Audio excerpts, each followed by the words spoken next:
देख प्रीता, महीने की आखिर हो गई है, सारी की सारी पेमेंट्स तुझे कलेक्ट करनी है। हाँ तुझे पता है वैसे भी शादी का कितना काम है।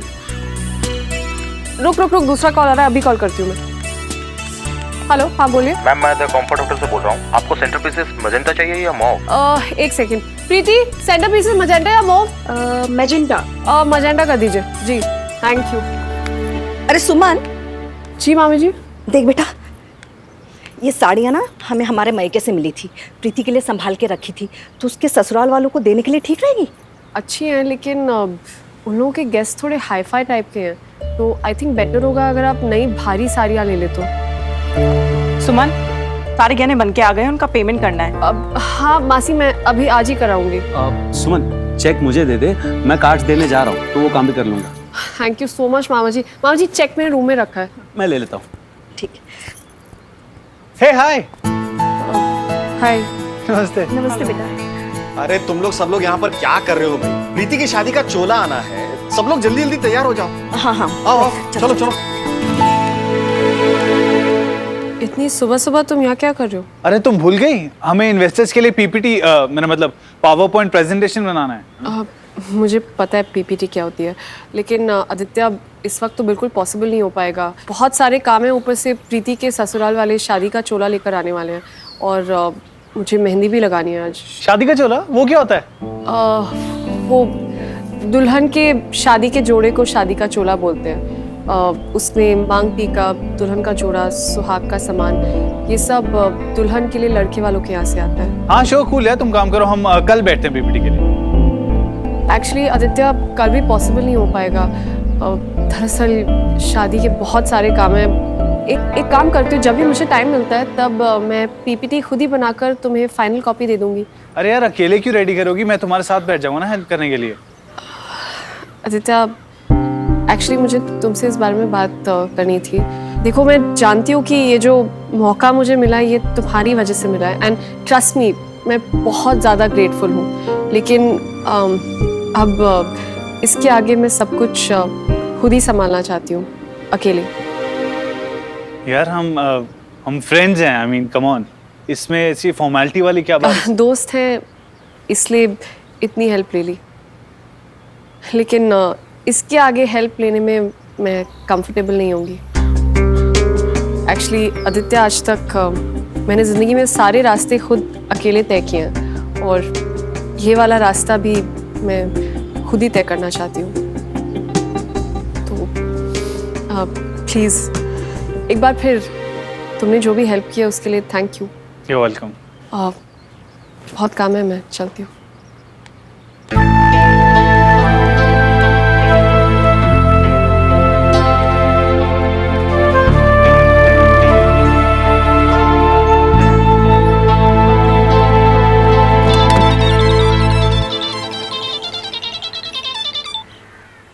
हेलो। हाँ माँ। आज जनाब ने ना कोई गुड मॉर्निंग का फोन किया है ना कोई मैसेज। नहीं माँ, वो थोड़ा बिजी था काम में इसलिए। आदि तू कुछ परेशान लग रहा है, सब ठीक है ना? माँ वो लड़की जिसके बारे में आपको बताया था ना मैंने, जो संगीत पे मिली थी, आज उसने बहुत अजीब सा बिहेव किया मेरे साथ, बहुत रूड थी। पता नहीं, ऐसे लगा जैसे एक ही रात में बहुत सी दूरियां आ गई।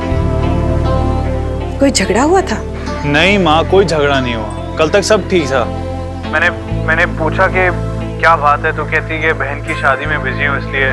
फिर मैंने बोला मैं काम में हेल्प करता हूँ, तो कहती नहीं, I will handle it my self, I don't know what's wrong. It's okay, होता है, थोड़ा डिफिकल्ट होता है लड़कियों को समझना। और तेरी बात में ही तेरा जवाब छिपा है। तूने कहा था ना वो अपनी बहन की शादी के लिए परेशान है, ऐसे में मूड थोड़ा अजीब हो ही जाता है। माँ ये थोड़ा नहीं था, इतनी जल्दी हार मान गया बच्चू? देख, अगर ये हो गया ना तो सारी जिंदगी इसी को झेलना होगा। तो दिल छोटा मत कर, पसंद करता है ना उसे तो उसके मूड्स, उसकी आदतों को भी समझ ले, उन्हें एक्सेप्ट करना सीख ले। और जरूरी नहीं है कि हर कोई तेरी तरह हर हाल में मुस्कुराना जानता हो। माँ यार आप सुपर हो, पता है मेरी एनर्जी का डोज हो आप देखना, इसको ना आपके घर की बहू बना के लेके आऊंगा। अरे वाह, बहू बनाने तक बात हो गई और मुझे अब तक उसका नाम नहीं पता। क्या नाम है उसका? अच्छा तो नाम बताऊं आपको? नजर तो नहीं लगाओगी? नहीं बाबा, बोलना। उसका नाम ना, मैं नाम नहीं बताऊंगा। अब ना मैं उसे डायरेक्ट आपसे मिलवाऊंगा, तब तक आप थोड़ा वेट करो, ठीक है? चलो I got to go now, bye. कितना सताता है ये लड़का। मैं भी देखती हूँ कब तक अपनी माँ से छुपाएगा।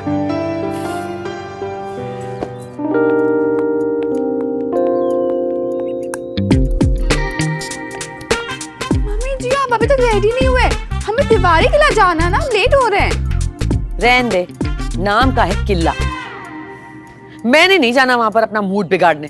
मम्मी जी आप नहीं जाओगे तो कौन जाएगा? क्यों वैंडी पुत्र, तुम घर की बड़ी बहू सिर्फ मम्मी जी कहने के लिए बनी हो हैं? तुम चली जाओ। और हाँ, अब जा रही है तो किसी डॉक्टर या नर्स को अपने साथ ले जाइयो। क्यों मम्मी जी? क्योंकि डिजाइनर कपड़े और डिजाइनर ज्वेलरी देखकर मंजू जी कहीं चक्कर खा के गिर न जाए। आजा भाई आजा वरुण पुत्र। हाय रब्बा। वरुण पुत्र एक काम कर, तू ये सारा सामान ना जाके नीचे गड्डी में रख, मैं आता हूँ। लाला जी आप फड़ ना फड़ फड़ फड़ फड़ सारा काम एक साथ ही सौंप देते हो। आराम से। मम्मी जी लाइक सीरियसली आप नहीं जाओगे? ओए क्यों नहीं जाओगे? देखिए जी मेरे सर में ना बड़ा दर्द है। हाँ मैं आराम करूंगी, आप चले जाइए। ओए सोनियो, ये बहाने ना बनाओ। आपके सर में कोई दर्द शर्द नहीं हो रहा है ना? अरे मैं कोई बहाना नहीं बना रही हूँ जी, सच में बड़ा दुख है मैनू। खानदान की इज्जत की परवाह करते करते सर में दर्द हो गया है मेरे। वो अपने खानदान की इज्जत की वजह से नहीं, तिवारी परिवार के साथ जो तुमने अपने अहम की लड़ाई छेड़ी है ना, ये सब उसकी वजह से हो रहा है। मत करो ऐसा कामिनी। तिवारी परिवार के साथ अब हमारा रिश्ता जुड़ चुका है। उन लोगों को तुम्हें खुले दिल से अपनाना पड़ेगा। और भाई पुष्कर प्रीति से प्यार करता है, वही तो, इसीलिए तो साथ में वो दोनों कितने खुश हैं। अब बताओ, तुम ये सब हरकतें करोगी तो प्रीति पुत्र को ठेस पहुंचेगी। उसका दुख किसको होगा? हमारे पुत्र पुष्कर को ही होगा ना। अब ऐसा तो नहीं करना चाहती हो ना तुम? तो जाओ फिर छेती छेती तैयार हो जाओ, अपने इस अहम की लड़ाई को खत्म करो। जाओ। टाइम लगने वाला है, नेल पेंट चेंज करनी है मैंने, अभी अभी लगाई थी। हाँ हाँ बाबा, जो चेंज करना है करो, लेकिन छेती आना। ये ले पुत्र, डिजाइनर ज्वेलरी और डिजाइनर शादी का जोड़ा। पहनोगी तब लगोगी कामनी मल्होत्रा की बहू। मैं क्या सोने हो, मखना दे डोने हो। और ये ज्वेलरी नहीं भी पहनेगी ना तो भी लोगों ने यही पूछना है कि इतनी सोनी बहू कहां से लेके आई है कामनी मल्होत्रा, है ना पुत्र? अब भाई वो तिवारी जी नहीं दिख रहे जी, वो अपने कमरे में है, उनकी तबीयत थोड़ी खराब है। सब ठीक तो है ना? हाँ हाँ ठीक है। वो कह रहे थे कि आप सब आ जाएं तो बुला लाएं, हम बुला के लाते। नहीं नहीं नहीं नहीं, आराम करने दो उनको, अब हम जाके मिलाते हैं उनसे। हैं धर्मपत्नी जी आओ।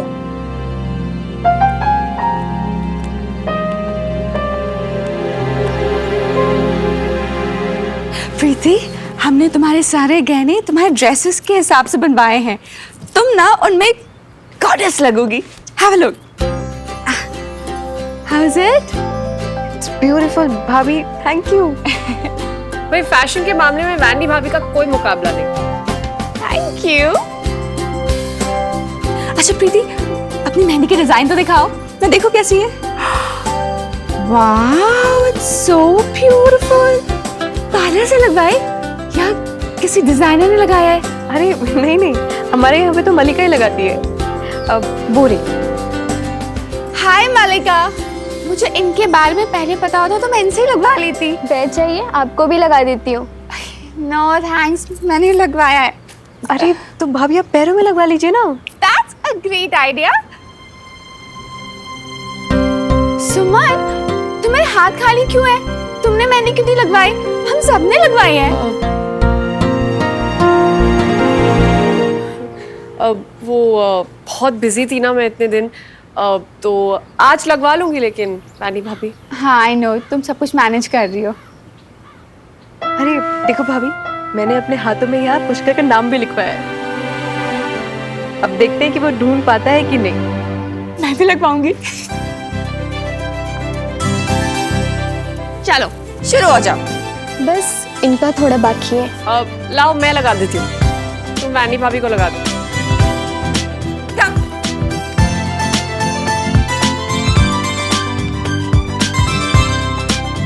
अच्छा सुनो, पैरों में ना तुम बाद में लगाना, इसके पहले मेरे हाथों में एक छोटी सी करेक्शन कर दो।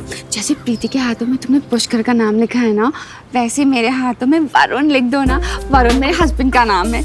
मैं उससे बोलूंगी कि वो मेरे हाथों में अपना नाम ढूंढे। मजा आएगा। अरे भाई, कोई इनको बता दो कि इनके पतिदेव ठीक इनके पीछे बैठे हैं और उन्हें सब दिखाई दे रहा है। श्रवण, अपनी भाई की आंखें बंद करो। वरुण को अपना नाम मेरे हाथों में ढूंढना ही पड़ेगा। बोरिंग, रोमांस बिल्कुल नहीं आता है। क्या भाभी आप भी ये सब? नाम दिल पे लिखा होना चाहिए, ये हाथ पे लिखवा के सबको दिखाने से क्या होगा? क्या बात श्रवण, सीखो कुछ श्रवण से सीखो। पूरा खानदान अनरोमांटिक है। तुमने ना मेरा मूड स्पॉइल कर दिया है। मैं मेहंदी वेहंदी नहीं लगा रही हूँ। आप अपना मूड क्यों खराब करिए वैनी भाभी, आपके दिल में जो है ना आप वो करिए। वैसे भी अगर दिल पे किसी का नाम लिखा है तो उसे दुनिया को दिखाने में कैसी शर्म। वैसे भी दिल की बात दिल में सिर्फ वो लोग रखते हैं जिन्हें दुनिया के सामने कहने की कोई हिम्मत नहीं होती।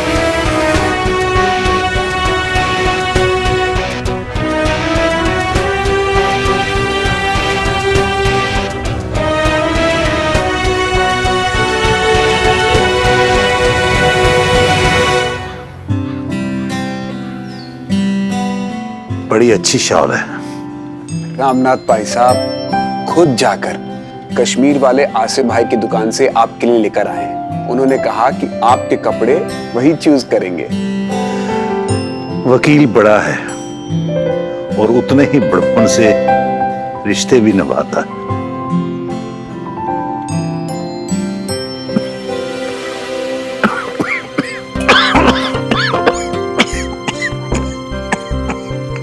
नाना जी तबीयत ज्यादा खराब हो रही हो तो डॉक्टर के पास चले। बुढ़ापे का इलाज किसी डॉक्टर के पास नहीं। मैं तो बस इन बच्चों के मुंह में जिए जा रहा हूं। तो ये मुंह बरकरार रखिए और ये बेकार की बातें मत किया कीजिए, ओके? अरे देखा, मैं तो आपको आपकी साड़ी देना भूल ही गई हैं? ये लीजिए आपकी साड़ी, प्योर बनारसी है और 40 ग्राम सोने का तो पल्ला है, एकदम बारीक कढ़ाई। अरे कामनी जी, ये तो शगुन था, इतनी महंगी साड़ी लाने की क्या जरूरत थी? कुछ भी भाई हमारे लिए क्या सस्ता क्या महंगा भाई हैं? और दूसरी बात, क्यों जरूरी है आपके लिए हैं? आप लड़की की माँ है भाई, आपको भी शादी में कुछ ऐसा पहनना चाहिए जिसे देखकर लोगों को पता चले कि आप हमारी समधन हैं। कामनी जी, ये सोने की कढ़ाई वाली साड़ी पहनने से ही मंजू आपकी समधन लगेगी?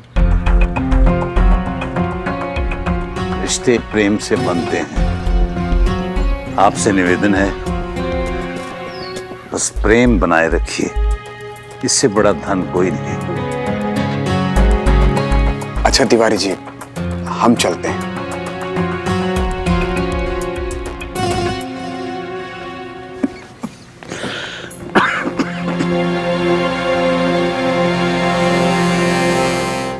क्या कर रहे हैं आप? ठीक कर रहे हो तुसी, क्या हो गया? तुम्हारी जुबान तो रुकने का नाम ही नहीं लेती। उस दिन तुम्हें घर में समझाया था ना मैंने, लेकिन तुम कहीं भी कुछ भी बोल जाती हो। अरे चुप रहो तुम। तुम्हारी हर बात को मैं हंसी मजाक में उड़ा देता हूं, लेकिन तिवारी जी के सामने, बड़े भाई साहब भी तिवारी जी के सामने ऊंची आवाज में बात नहीं करते, और तुम उनके सामने अपनी अमीरी के, अपने बड़े होने के सबूत पेश कर रही थी। मैंने तो सिर्फ साड़ी के बारे में मुझे अच्छे से पता है तुमने क्या कहा। आप कह नहीं रहे थे, उन्हें दिखा रहे थे, अपना अहम दिखा रहे थे। मंजू जी को इस बात का एहसास दिला रहे थे कि मंजू जी आप कितनी छोटी हैं और मैं कितनी बड़ी हूं। कामिनी, मैं तुम्हें आखिरी बार समझा रहा हूं, समझ जाओ वरना पछताओगी। ये जो तुम्हारे अंदर अपनी दौलत को लेकर इतना गुरूर है ना, इतना घमंड है, इतना अहम है, एक दिन इसी अहम की वजह से अकेली रह जाओगी तुम। एक एक करके सारे रिश्ते खत्म हो जाएंगे। हो सकता है तुम्हारा अपना बेटा तुम्हें छोड़कर चला जाए।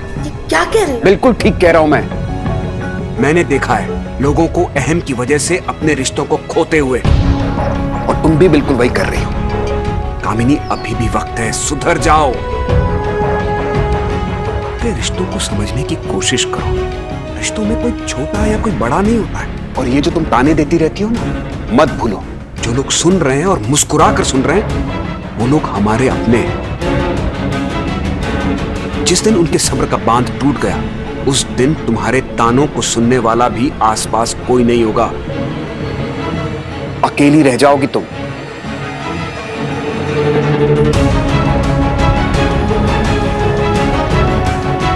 सुनो, कहीं तुम भी अपनी ईगो में अकेली ना रह जाओ। क्या कर रही है? हाथ निकाल कर ले जाएगी मेरा। बस बहुत हो गया। सारा टाइम बस काम काम काम। मुझे पता है कि आप ये सारा काम ना मेरी शादी के लिए कर रहे हो, पर क्या आप थोड़ा सा भी एंजॉय नहीं करोगे? ये मेहंदी तक लगाने की आपको फुर्सत नहीं है, तो क्या मुझे अच्छा लगेगा? नहीं। हो गया तेरा ड्रामा। खुश? लगाओ भाई। अरे अपनी बहन की शादी में आपको भी तो खूबसूरत दिखना चाहिए ना? नहीं नहीं, खूबसूरत आप हो ही, लेकिन और भी खूबसूरत और हॉट भी। क्या पता कौन मिल जाए? मुझे कौन मिलेगा? क्या पता। और मेहंदी तो हॉटनेस को और भी बढ़ाती है, और लड़कों को ना मेहंदी वाले हाथ बहुत पसंद है। तुझे कैसे पता? वो पुष्कर ने कहा था। आजकल बड़ी अक्ल आ गई है पुष्कर को। हाँ, बढ़ाया। या फिर कोई है जो दिल में पहले से बसा है, तो बताओ मुझे, मैं उसका नाम हाथों पे लिख देती हूँ छुपाकर।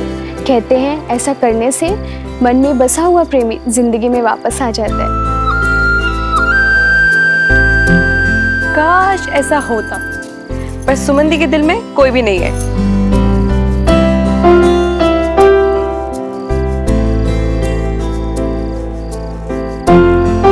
मेरे दिल की बात तो मेरे दिल में ही रह गई। पता नहीं उसके दिल में क्या है, वो क्या सोच रहे हैं। फिर क्या हुआ भैया? बस फिर कुछ बातें हुई, खाना पीना हुआ, और फिर उन्होंने हमें ये नेक दिया। ओह वाह, नेक! बचपन की यादें ताजा हो गई भैया। याद है बचपन में हम लोग कैसे वेट किया करते थे, कब कहाँ से नेक मिलेगा। फिर हम उसे अपने पिगी बैंक में सेव कर लिया करते थे कि हमारा नया वीडियो गेम आएगा तो उसमें इन्वेस्ट करेंगे ट्रिप्स के लिए। वाह, शादी में कितनी इंटरेस्टिंग रस्में होती हैं, लेकिन इट्स सो अनफेयर कि एक में लड़का नहीं होगा, किसी में लड़की नहीं होगी। आई मीन क्यों? जिनकी शादी है भाई, वो सबसे कम एंजॉय करें, और ऊपर से लोग उन पे ऐसे हुक्म जारी करते हैं जैसे वो कैदी हो कि नहीं जी, आप हल्दी के बाद बाहर नहीं जा सकते, अब आप यहाँ नहीं जा सकते, अब ये नहीं कर सकते, अब वो नहीं कर सकते। I mean